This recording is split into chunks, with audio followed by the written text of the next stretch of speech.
aqui, queridos amigos da CEUNSP, queridos alunos da CEUNSP, quinto semestre, retomando as nossas aulas. Então, essa aula seria dada presencialmente no dia 2 de abril de 2020. Meu Deus do céu, já estamos em abril, hein? Março, que é o mês mais demorado aqui desse primeiro semestre, voou. Pelos motivos óbvios também, né? Por conta dessa pandemia toda, as coisas meio que ficaram bastante tumultuadas, né? Mas vamos seguindo o nosso caminho aqui. Então, só lembrando, né, que a nossa matéria de Direito Processual Civil 3 tem como temas provas, sentença, ação rescisória e recursos, né? Nós terminamos na semana passada as aulas referentes às provas, né? E hoje a gente começa a falar de sentença, né? Então, o que acontece é que a partir então dessa semana a gente começa a falar sobre sentença, portanto a gente começa a falar sobre a fase decisória do processo, né? Até as lições e as aulas sobre provas, nós estamos falando sobre o procedimento, sobre a fase instrutória do processo, onde o juiz levanta dados para ele poder se convencer e ter condições de dar uma sentença justa, né? Como a gente sabe. E acontece que a partir de então a gente começa a falar sobre essa fase especificamente decisória, o momento em que o juiz traz todos os elementos do processo e passa então a decidir. Tudo bem? De novo, deixo o meu e-mail profissional para vocês aí na tela, para esclarecimento de quaisquer dúvidas aqui referente à nossa matéria de hoje e referente também às aulas passadas, tá? Eu queria agradecer muito a vocês pelo grande número de e-mails que eu tenho recebido. Provavelmente eu tenha demorado um pouco até para receber, porque são muitos e questões muito interessantes, muito pertinentes, tá? Claro, né, com a pergunta feita via e-mail, por escrito, dá tempo de pensar um pouquinho melhor, né, de reformular uma palavrinha ou outra. Então, realmente, as perguntas são muito boas e acrescem muito ao aprendizado de vocês. É uma pena que vocês não podem compartilhar entre si essas questões, justamente porque são mandadas por e-mail. Mas eu tô positivamente surpreso com as questões muito bem elaboradas e muito profundas até, referente às dúvidas que vocês têm. Muito obrigado e espero realmente que eu esteja respondendo à altura, tá? Muito bem, vamos para a próxima tela então? Bora lá, vamos começar os trabalhos. Bom, a partir de hoje então, e de hoje eu acho que mais uma, duas aulas no máximo, nós vamos falar então sobre a sentença e sobre a coisa julgada, né? A matéria, especificamente, a denominação dada pelo Código de Processo Civil é da sentença e da coisa julgada, prevista no 485 até o artigo 508 do Código de Processo Civil. E essa tela só traz escrito aquilo que eu acabei de conversar com vocês, né? Com o capítulo de provas que nós acabamos de ver na semana passada, a gente conclui as normas referentes, então, à fase de conhecimento do processo comum, né? O momento em que existe a fase de se conhecer as questões trazidas para o juiz, né?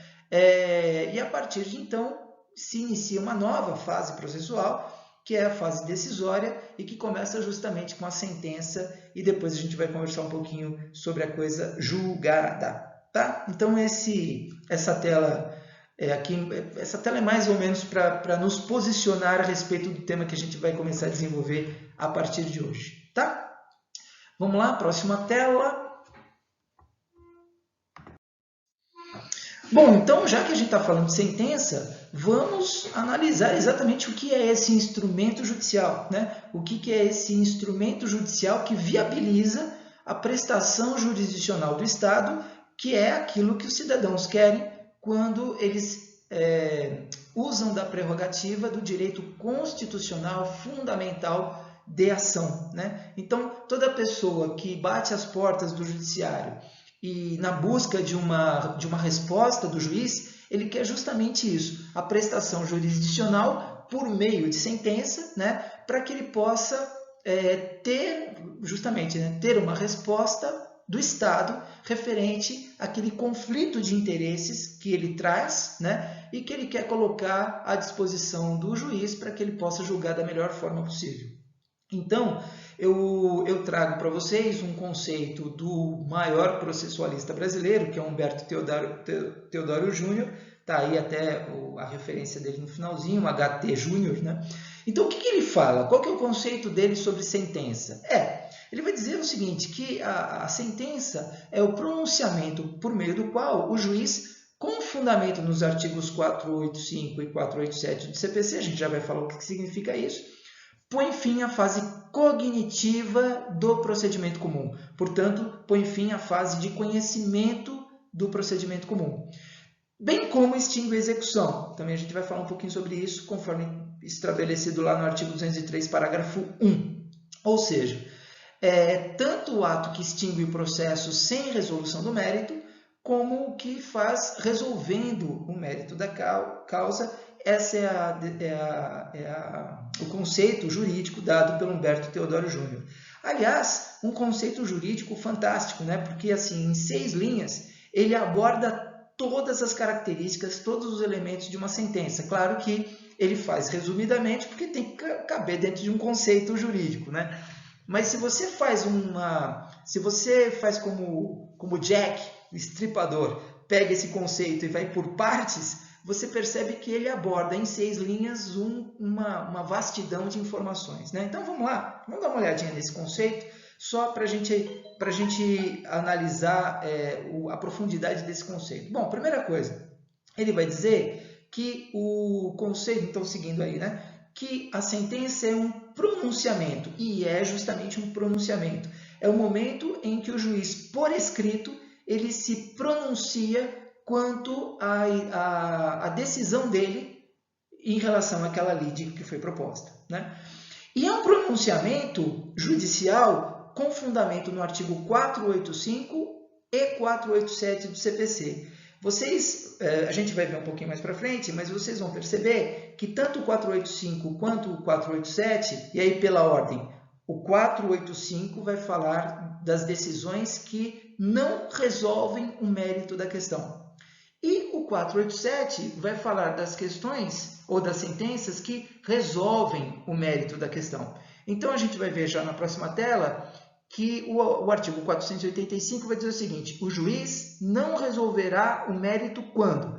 Justamente o 485 está fazendo menção à sentença, né? Está lá, capítulo 13, da sentença e da coisa julgada, que começa na primeira seção do artigo 485, no Código de Processo Civil, e ele vai dizer o seguinte: o artigo 485, né? Existem algumas situações em que o juiz põe fim ao processo, mas não resolve o mérito.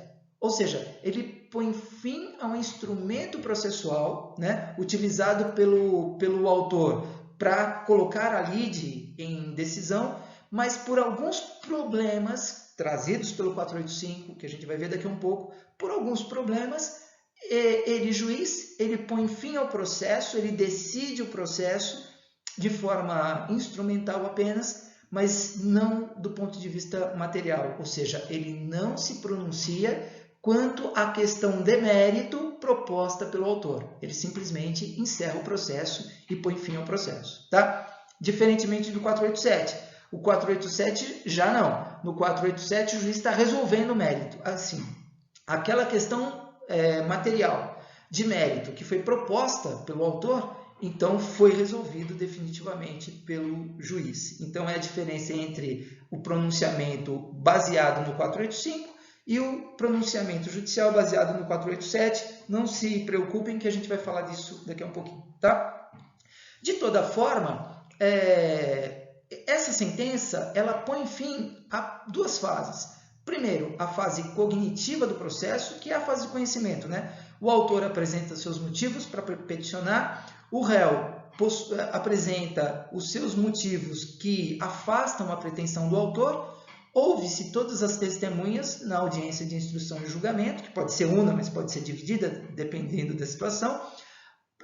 Coleta-se todas as provas necessárias, se for o caso, e aí o juiz tem condições de decidir. Quando ele decide quanto ao mérito apresentado, ele está decidindo a fase cognitiva. Eu tenho uma sentença em que se decide a fase cognitiva. Quando se trata de uma sentença condenatória, e a sentença condenatória pode ser de dar, de fazer, de se abster ou de pagar uma determinada quantia, principalmente quando se tratar de pagamento de quantia, a sentença também extingue a execução. Vocês podem ver isso lá no artigo 203, parágrafo 1º, né? E o que é a execução? Pois ela extingue a execução tanto de um título executivo extrajudicial, quanto ele extingue a execução da fase de cumprimento da sentença, que é o momento em que vai se efetivamente,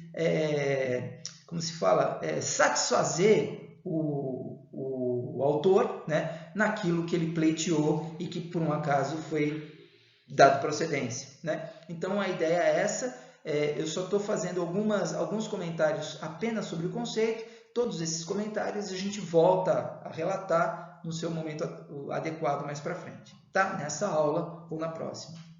Bom, então a sentença tanto é o ato que extingue o processo sem a resolução do mérito, quanto é o ato que extingue resolvendo o mérito da causa, tá? Então, lembrem-se que eu tenho, na conotação da sentença, na ideia de sentença, eu tenho essas duas situações. Sentença põe fim à fase cognitiva ou executória do processo de conhecimento. Maravilha, ponto. Acontece que essa sentença que põe fim a essa fase, ela tanto pode resolver o mérito da questão, ou seja, aquilo pelo qual o processo foi demandado, ou ele simplesmente encerra o processo por falta de alguns requisitos previstos no artigo 485 do Código de Processo Civil e que a gente vai analisar a partir de 2 telas para frente. Tudo bem por enquanto? Beleza? Confio em vocês. Vamos para a próxima tela. Então, olha aqui, pessoal. Tudo isso que a gente comentou, a gente vai analisar um pouquinho mais profundamente nessa tela e depois a gente se aprofunda mais depois, tá? Então, bom, já entendemos o que é sentença, né? Sentença é o ato judicial, é o ato do juiz, ou o ato jurisdicional, que põe fim à fase de conhecimento do processo, ou seja, põe fim à fase de conhecimento do processo ou da execução, resolvendo o mérito da causa ou então não resolvendo esse mérito da causa. O fato é que a sentença encerra o processo quando ela transita em julgado, tá? Depois a gente vai ver quais são as situações aí. Lembrando-se sempre que tanto a explicação quanto o entendimento dessa fase, a gente vai ter que entronizar aqui na nossa cabeça, porque até a gente ir montando quadradinho por quadradinho, pecinha por pecinha, desse quebra-cabeça que é sentença definitiva, sentença terminativa, coisa julgada formal, coisa julgada material, até a gente montar todos esses elementos numa coisa só que dê para a gente entender, demora um pouquinho, tá? Então, vamos com calma. Então, já entendemos o que é sentença. Agora a gente vai entender como é que se dá a classificação dessas sentenças, tá? Como que a sentença ela se classifica? Quais são os tipos de sentenças que a lei prevê e que a doutrina estuda? Então, vamos lá. Eu tenho 2 tipos de sentença. Eu tenho a sentença chamada terminativa e eu tenho a sentença definitiva, tá? A sentença terminativa, ela não resolve o mérito. A sentença definitiva, o próprio nome já nos ajuda, ela é uma decisão de mérito, ela é uma sentença de mérito, ela resolve o direito material que foi colocado para se resolver, tá? Em questão, né? Então, uma primeira ajudazinha, uma primeira dica, sentença terminativa, ela termina o processo, ponto. Sentença definitiva, a sentença termina o processo e define o direito pleiteado, define o direito colocado na lide. Já é uma primeira dica, a gente vai ver como é que isso fica mais explicado depois, tá? Vamos ver a sentença terminativa? Bom, o que é a sentença terminativa como uma das 2 espécies de sentença? A sentença terminativa, ela põe fim processo. Põe fim o processo, mas não resolve o mérito desse processo. Não resolve exatamente aquela situação que foi trazida para o judiciário solucionar. Isso não se resolve. As hipóteses de sentença terminativa estão previstas no artigo 485 do CPC, que a gente vai ver cada uma das causas daqui para frente, ou na próxima tela melhor, tá? Então, assim, ela põe fim ao processo sem resolver o mérito desse processo. Agora, o direito, e isso é uma coisa essencial, tanto que eu grifei aqui para vocês, o direito de ação ele continua latente, ele continua intacto, ele continua valendo. Ele pode ser utilizado de novo num outro processo referente à mesma causa. Mesmas partes, mesma causa de pedir e mesmo objeto e mesmo pedido. Tá? Então, vejam, embora a sentença ela seja extinta, por ela ter sido extinta por meio de uma sentença terminativa que não resolveu o mérito, ela tem sim, ou ela dá sim a possibilidade do autor promover uma nova ação com a mesma causa, né? Com a mesma lide, vamos dizer assim. Tá? Então, o direito de ação continua valendo, continua latente, como diz aí, mesmo depois de proferida a sentença. Ou seja, é aquele processo, especificamente aquele processo, que não tem mais condições de tramitar de forma válida, de forma legal. Então, ele tem que ser encerrado agora, sem se resolver o mérito. Agora, resolvendo-se a questão prejudicial que pôs fim ao processo sem resolução do mérito, um novo processo pode ser demandado e aí ele vai ter saúde jurídica para ir até o final, se for o caso. Tá? Então, voltando, né? Então, há o direito preservado, o direito de ação preservado sobre essa mesma causa em outro processo, porque ele fica intacto. Né? E aí, veja, ó, não havendo recursos propostos no prazo legal, quer dizer, não tem mais recursos propostos, ou esgotados todos os prazos, né? Todos os recursos e todos os prazos, ocorre o que a gente chama de coisa julgada formal. Nunca esqueçam mais disso. Isso é uma coisa que vocês não podem esquecer jamais. Coisa julgada formal. O que é o que eu chamo de coisa julgada formal? É uma denominação jurídica, tá?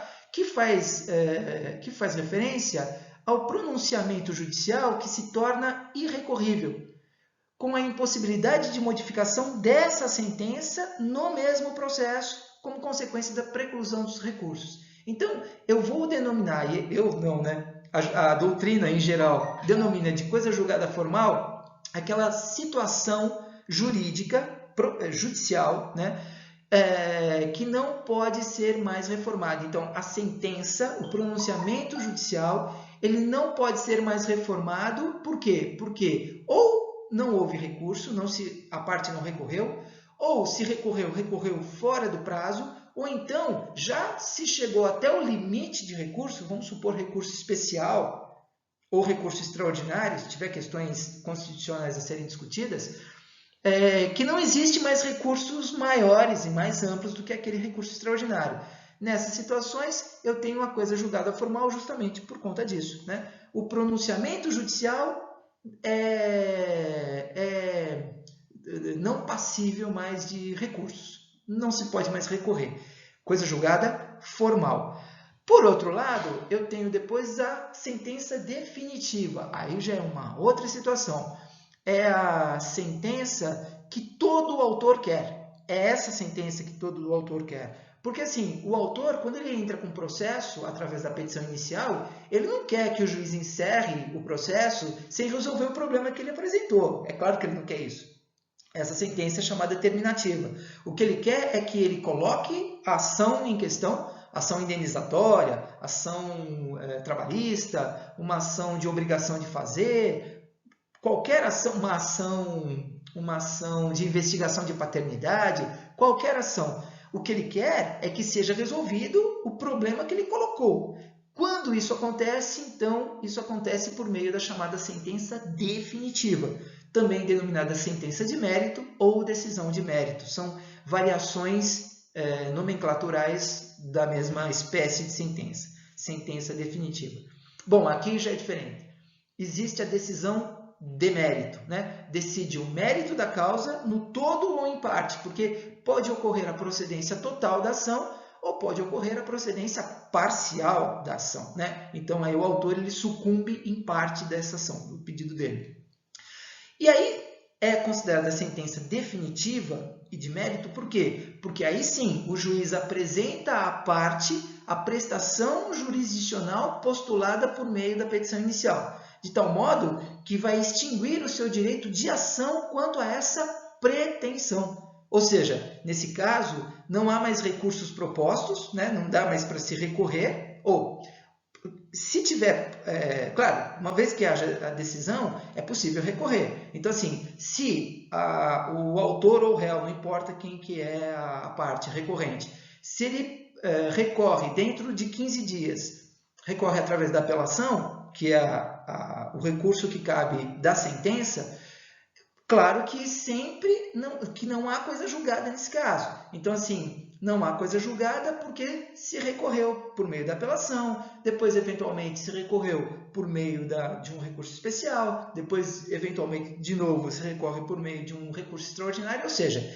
enquanto não transitar em julgado a sentença, veja que é uma nova expressão que a gente vai comentar aqui mais tarde, enquanto não transite em julgado, não ocorre a coisa julgada. Por quê? Porque a parte sucumbente, seja ela autor, seja ele réu, ela está procurando a reforma dessa sentença nos tribunais os tribunais superiores, Tribunal de Justiça, no STJ, no STF, que ainda poderão constitucionalmente reformar essa sentença. Agora, se ele decidiu, se o autor ou o réu, seja quem for, se as partes desistiram do recurso, ou se elas recorreram fora do prazo, ou se esgotaram todos os recursos previstos na lei, ocorre a chamada coisa julgada material. Ou seja, essa coisa julgada material promove a impossibilidade da reforma do provimento judicial, seja no mesmo processo, que é o que acontece com a coisa julgada formal, ou seja, em outro processo qualquer. Por quê? Porque não é possível mais submeter a mesma demanda novamente ao Poder Judiciário, porque aquele juiz já se pronunciou e os recursos posteriores, com a reforma ou sem a reforma dessa sentença, estabilizaram essa lide.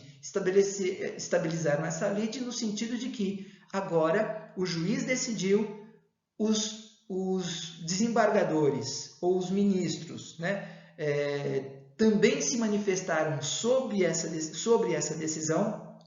Se eles mantiveram ou se eles reformaram é uma outra situação. O fato é que eles se manifestaram.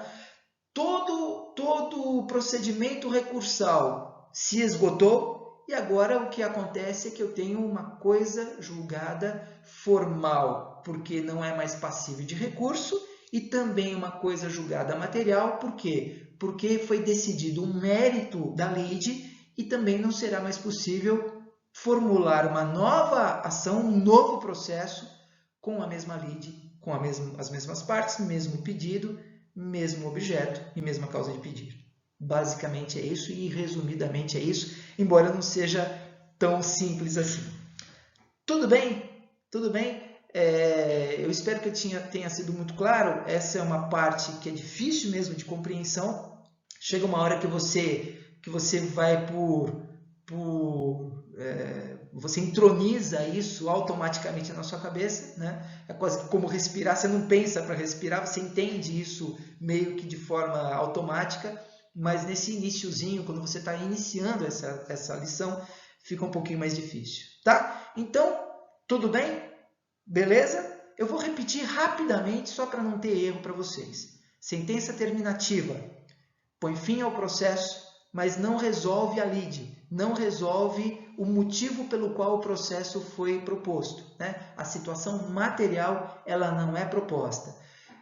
Os motivos pelo qual a sentença põe fim ao processo sem resolver a questão proposta os motivos, as hipóteses são trazidas pelo artigo 485, ou seja, quando existe uma sentença apenas terminativa e não há mais recursos a serem propostos, existe a coisa julgada formal. Por quê? Porque ela faz com que o pronunciamento judicial da sentença não seja mais recorrível, não é possível mais recorrer dentro do mesmo processo. Mas, por se tratar de uma sentença terminativa, essa sentença mantém intacto o direito de ação do promovente, do autor. Ou seja, embora tenha se extinto esse processo, ele pode levar a mesma causa, a mesma situação jurídica material para que seja rediscutida numa nova ação. Tudo bem? Tudo porque houve apenas coisa julgada formal, não houve coisa julgada material. É diferente do que ocorre na sentença definitiva. Aí já é diferente. O juiz não só decide o processo, mas como ele decide o direito material discutido no processo. A sentença é a sentença de mérito. O juiz decidiu. Claro que a partir do momento que o juiz decide por meio de uma decisão de mérito, começa a correr os prazos ou o prazo para apelação, que é o primeiro recurso que se tem aí. Então, assim, enquanto os recursos não estiverem esgotados, essa decisão ainda está sob a possibilidade de ser modificada. Não transitou em julgado. A partir do momento que não há mais possibilidade de se recorrer da sentença definitiva, ocorre o trânsito em julgado dessa sentença, e ocorrem dois efeitos. Primeiro, ocorre a coisa julgada formal, porque o pronunciamento judicial é irrecorrível no mesmo processo.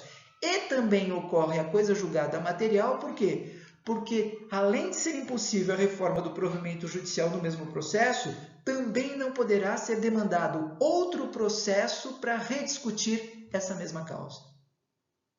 Tudo bem?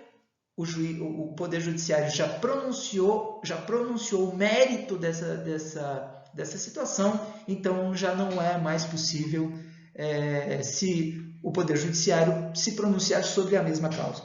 É o que a gente chama de coisa julgada. Coisa julgada é aquilo que já foi julgado, não pode ser mais reformado. Tudo bem, gente? Beleza? Muito bem. Vamos então para a próxima tela. Vamos ver agora quais são as situações que levam à sentença terminativa. Vamos lá. Então, olha aí o artigo 485 para vocês. Olha aí. O juiz não resolverá um mérito quando. Então, vamos ver. O artigo 485, então, vai trazer as situações em que o juiz encerra o processo, mas não julga a lide ou não resolve a lide, tá? Então, vamos lá. O juiz não resolverá o mérito quando indeferir a petição inicial. Então, olha só. Vamos dar uma olhadinha juntos aí no artigo 330. Eu estou com o Código de Processo Civil aqui aberto. Dá uma olhadinha. Eu fiz até a menção aí nesse inciso 1 do artigo 330. Então, assim, a petição inicial será indeferida. Então, veja, quando o juiz indefere a petição inicial, ele põe fim ao processo por meio de uma sentença terminativa e não resolve o mérito.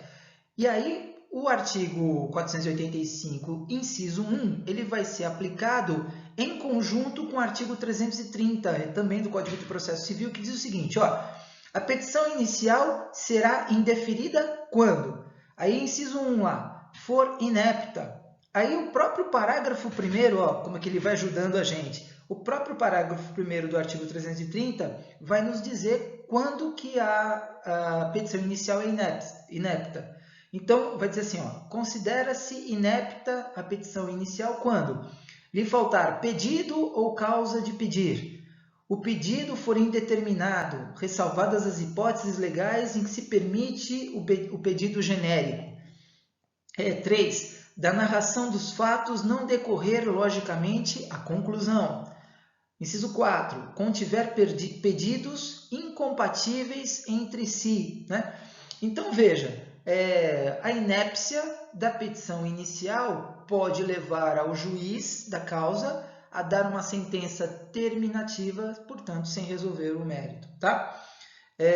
Aliás, deixa eu só fazer um comentário aqui.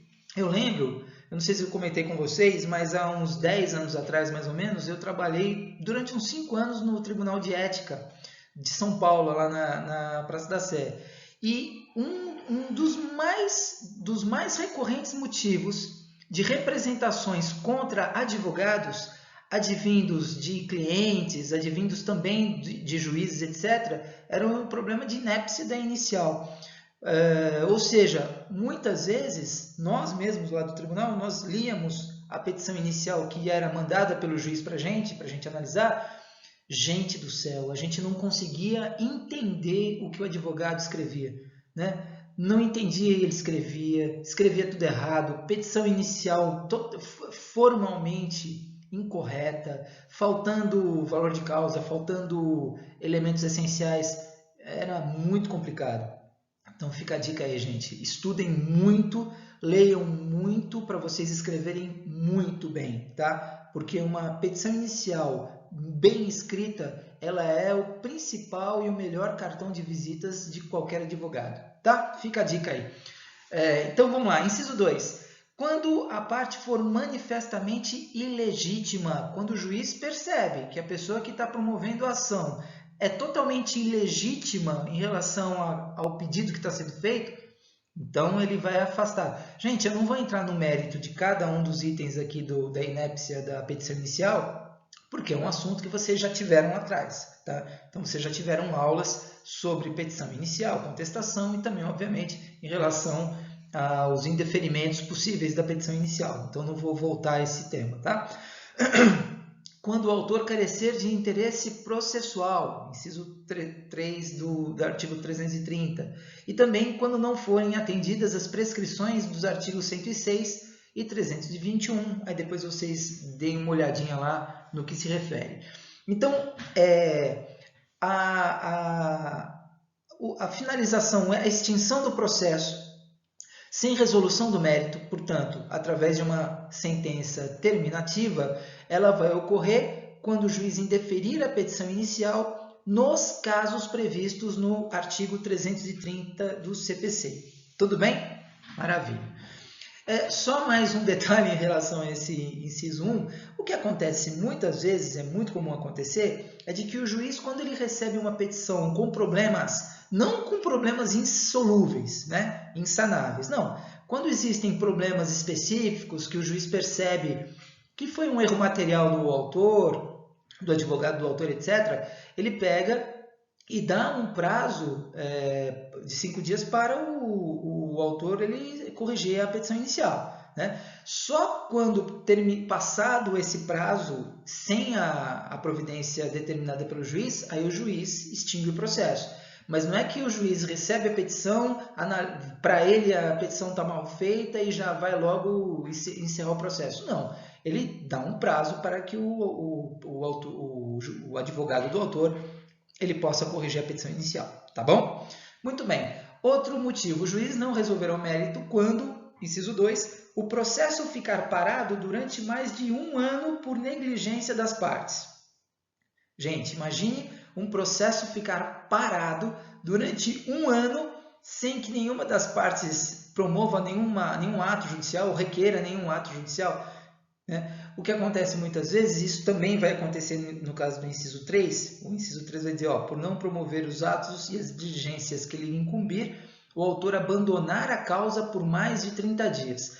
Tanto no inciso 2 quanto no inciso 3, o juiz ele vai notificar vai intimar o advogado das partes para que eles tomem providências a respeito do andamento normal do processo. Seja no caso do inciso 1, que a gente viu aí, seja no caso do inciso 3. Só depois que o juiz intimar as partes para darem andamento no processo e nada for feito, é que aí sim o juiz pode extinguir o processo de forma terminativa, tá? Bom, inciso 4.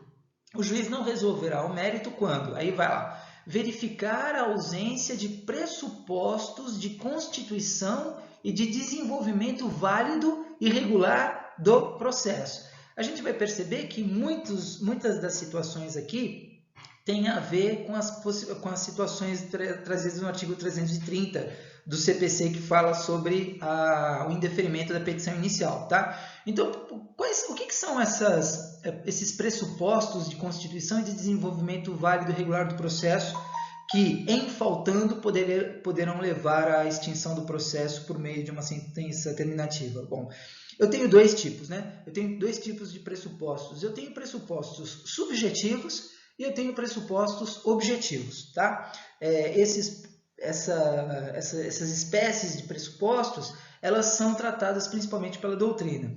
Quais são os pressupostos de constituição e de desenvolvimento válido e regular do processo subjetivos? Aquelas famosas situações, né? Capacidade das partes, representação dessas partes por um advogado, a não ser que elas próprias sejam advogadas, né? O que mais? A competência do juiz, a suspeição do juiz, o impedimento do juiz. Veja que eu estou falando de pressupostos subjetivos, por quê? Porque, na realidade, a tríade processual ela é regularizada, ela é composta pelo juiz e pelas partes, né? E, obviamente, pelos seus representantes legais. Então, veja,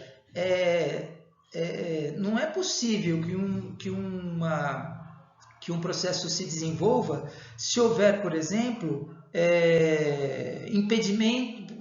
situações de impedimento do juiz para que ele possa, de forma isenta, decidir o processo.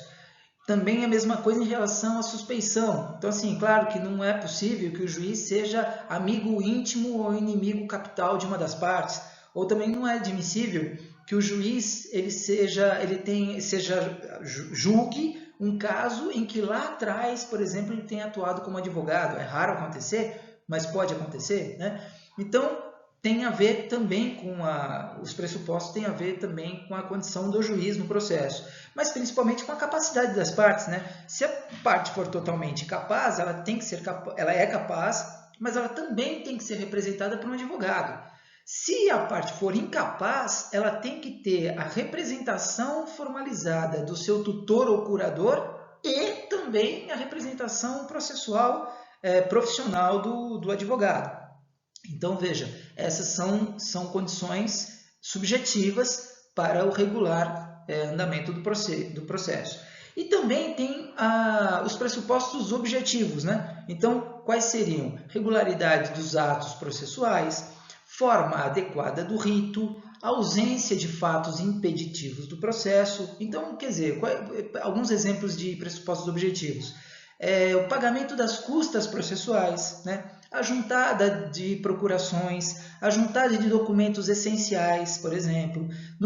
Para dar um exemplo, numa ação de execução por título executivo extrajudicial, o título executivo tem que estar no processo, né? Se ele não estiver no processo, o juiz dá prazo para a juntada. Se não se juntar, o juiz extingue o processo sem resolução do mérito, por falta de um pressuposto objetivo. Tá? É uma condição essencial para que o processo objetivamente possa...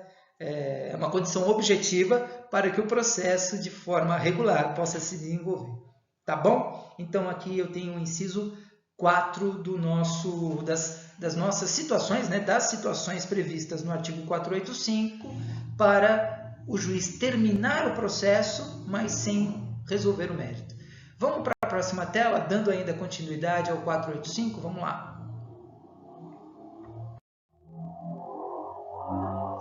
Vejamos aqui, então, as outras situações previstas pelo artigo 485.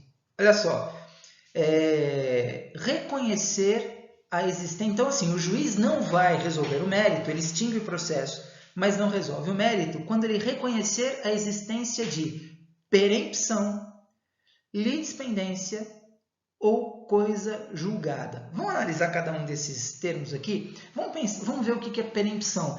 Enquanto eu procuro aqui o artigo 486, inciso 3, parágrafo 3º, só queria comentar uma coisa com vocês, que é o seguinte.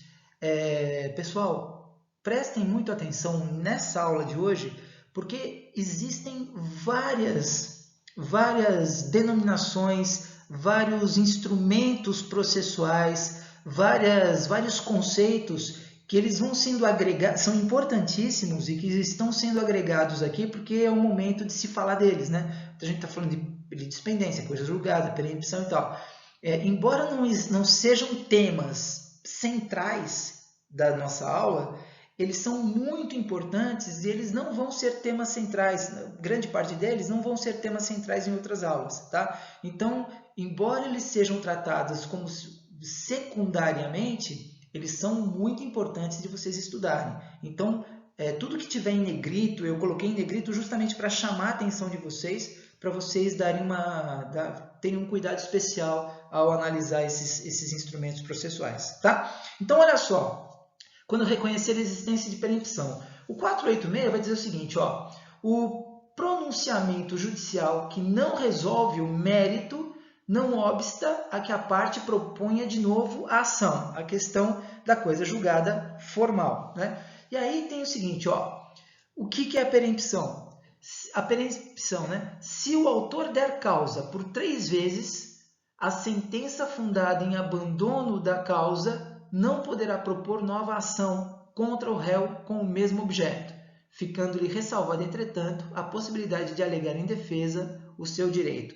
O inciso 3, na realidade, ele está querendo dizer o seguinte, a perempção é a perda do direito de ação porque o autor ele deu causa à extinção do processo por 3 vezes.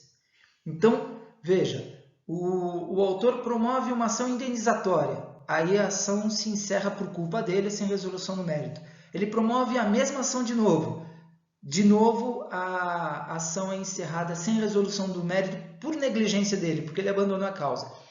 Ele move uma terceira vez, aí sim, na terceira vez, se ele deixar a causa se extinguir sem resolução do mérito, ocorre o fenômeno processual da perempção, que é justamente a perda do direito que ele tem de promover a ação novamente em outra causa, tá? Então, cuidado muito com isso, porque é um assunto que a gente sempre trata meio que paralelamente, mas ele é bastante importante, se bem que, para ser muito sincero, pouco recorrente na prática, tá? Pouco recorrente na prática, mas acontece. Então, extingue o processo sem resolução do mérito quando reconhecer a existência de perempção. Só que aqui tem um cuidadinho que a gente tem que observar. Porque aqui a gente está falando assim, que o juiz vai julgar o mérito, o juiz vai decidir a causa e ele não vai resolver o mérito. Nesse caso de perempção, ele não vai resolver o mérito, por quê? Porque ele tomou conhecimento de que essa mesma causa ela está sendo promovida pela 4ª vez. Então, a primeira vez extinguiu, a segunda vez extinguiu. A terceira vez não poderia ter sido extinta, mas foi extinta por culpa do autor. Na 4ª vez, o juiz vai dizer o seguinte, opa, o autor é perempto lá na terceira vez, quando ele deixou extinguir o processo por culpa dele. Então, agora, eu extingo o processo e acabou a resolução, ocorrência de perempção, não vai haver mais a possibilidade de se promover essa ação. Tá? Outra coisa, litispendência. Litispendência, reconhecer a existência de litispendência. O que é litispendência? A litispendência ocorre quando uma mesma lide ela tem 2 processos simultaneamente em desenvolvimento. Tá? Então, a litispendência ocorre quando as partes, a causa de pedir e o pedido, eles se encontram juntos em 2 ou eventualmente mais ações numa mesma vara ou em várias diferentes, né? Então, litispendência é a ocorrência em que a mesma lide, como objeto de mais um processo simultaneamente, ou quando existe uma mesma lide como objeto de mais de um processo simultaneamente. Isso a gente chama de litispendência. Por outro lado, pode ser que ocorra a coisa julgada, que é o próximo tema. Aí veja, eu não tenho 2 lides em desenvolvimento em processos diferentes. Eu tenho uma lide já resolvida com trânsito em julgado, decidida, com decisão de mérito, sentença de mérito, como a gente já falou lá atrás, né? E aí a parte resolve propor ela novamente. Faz uma nova proposição, por quê? Porque não está satisfeito com a sentença anterior, ela resolve propor mais uma vez. Isso a gente vai chamar de coisa julgada, o que impede que a decisão seja resolvida, que a lide seja resolvida. O juiz simplesmente encerra o caso, encerra o processo, extingue o processo, mas não resolve o mérito. Tudo bem? Então, eu tenho perempção, litispendência e coisa julgada como fatores que fazem com que o juiz, identificando essas três situações, encerre o processo sem resolver o mérito, tá? Só fiz uma observaçãozinha aqui para a gente saber que será considerada a mesma lide quando houver identidade de partes, de objeto e da causa de pedir, que é a causa petente, tá? O que a gente comentou aqui, eu só deixei explicitado aí para vocês não esquecerem, ok? Outra coisa, o juiz não vai resolver o mérito da questão, embora vá encerrar o processo, quando verificar a ausência de legitimidade ou de interesse processual. A ausência de legitimidade ocorre quando a parte requerente ou a parte requerida, ela não tem nenhuma relação com a causa, Então, assim, não adianta eu querer propor uma ação contra o pai do agressor, o pai da pessoa que causou o prejuízo para mim, sendo que o réu, né, quer dizer, o meu agressor, a pessoa que causou prejuízo para mim, ele seja maior de idade. Então, assim, se ele é maior de idade e não é incapaz, por que eu estou promovendo a ação contra o pai dele? Não tem muito sentido. Então, é a parte legítima. Mas tem um detalhe aqui interessante que, uma coisa é ilegitimidade de parte e outra coisa é interesse processual. Porque, às vezes, o que acontece é o seguinte, às vezes a parte é legítima, mas não tem interesse processual. Olha que coisa interessante. Veja só, se eu tenho uma dívida, vencida, eu sou credor, né? Eu emprestei, sei lá, 20 mil reais para alguém e essa pessoa ficou de me pagar falei 20 mil reais, ela vai me pagar em 10 vezes e 10 de 2 mil reais, e tal, e aí tudo bem. E aí a gente faz um contrato bonitinho, tá certo, contrato escrito, assinado por duas testemunhas para tornar esse contrato um título executivo extrajudicial. E aí o que acontece? Antes de vencer, então ele paga a primeira, a terceira, na quinta vez, na quinta parcela, eu promovo uma ação de execução contra ele antes mesmo do vencimento da quinta parcela. Ou seja, eu preparo uma ação, já sou advogado, né? Estou me colocando no exemplo, então assim, sou advogado e preparo uma ação de execução por quantia certa contra devedor solvente, tendo como objeto lá uma nota promissória, por exemplo, que ele assinou para mim.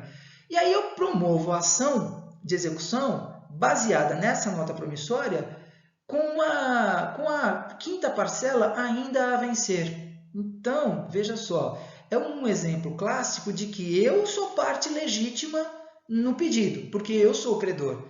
Mas eu sou parte legítima, mas não tenho interesse processual. Por quê? Porque o título ainda não se venceu.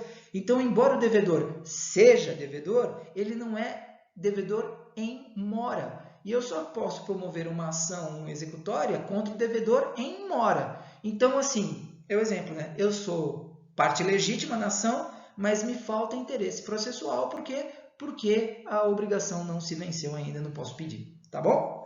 Muito bem, esse é o exemplo. Inciso 7º, aí vai embora, né?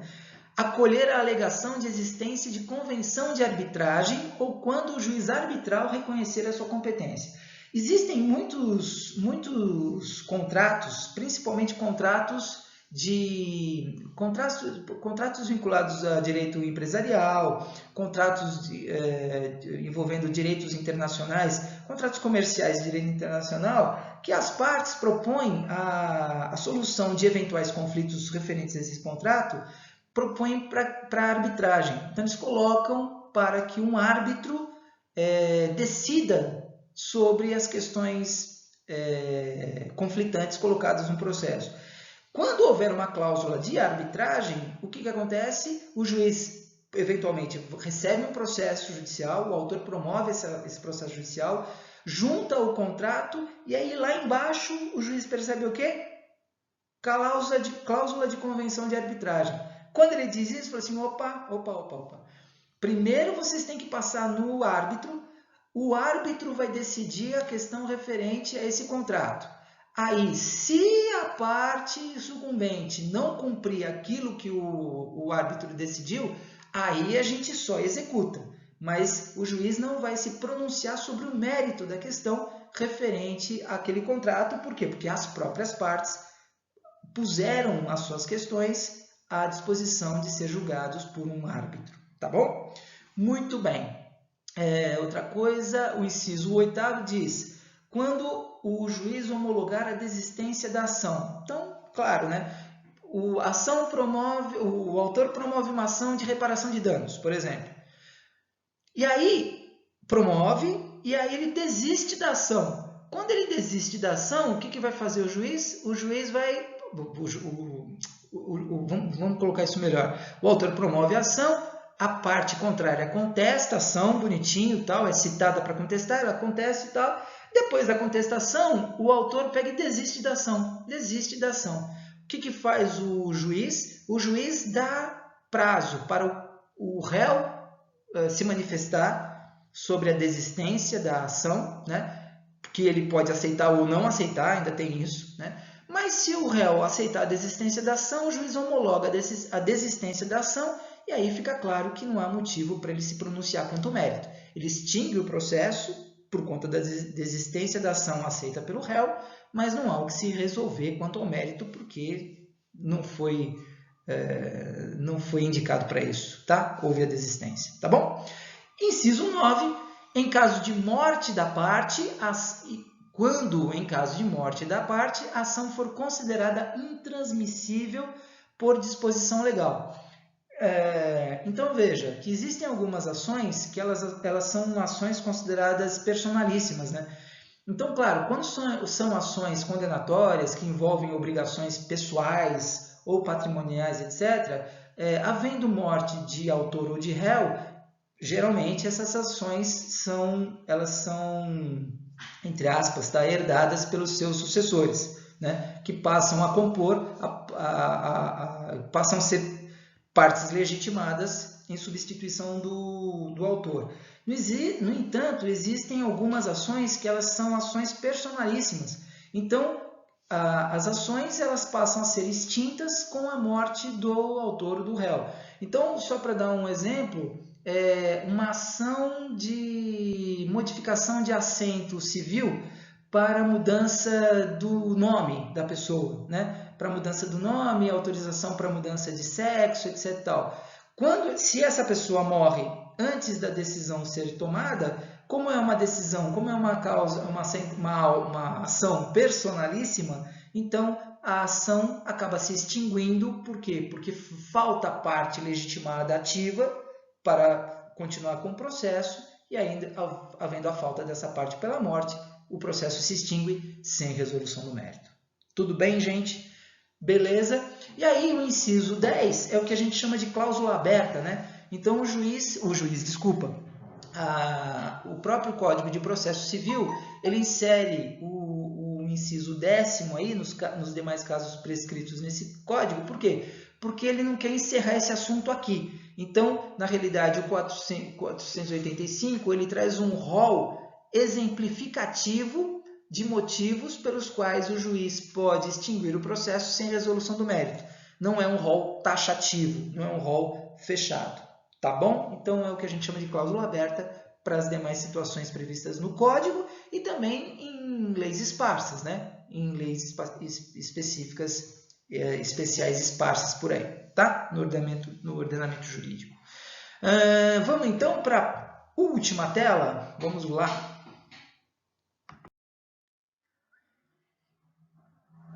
Muito bem. Bom, gente, na realidade, essa última tela aqui, que também encerra a nossa aula de hoje, ela é mais para dar um fecho na nossa, nisso que a gente desenvolveu até agora, né? Então, ainda falando de sentença terminativa, agora a gente vai falar sobre os efeitos, tanto que está grifado aí, os efeitos da extinção do processo sem resolução do mérito. Já falamos isso lá atrás, a gente vai retomar isso aqui para não ter dúvida. Sentença terminativa não faz coisa julgada material.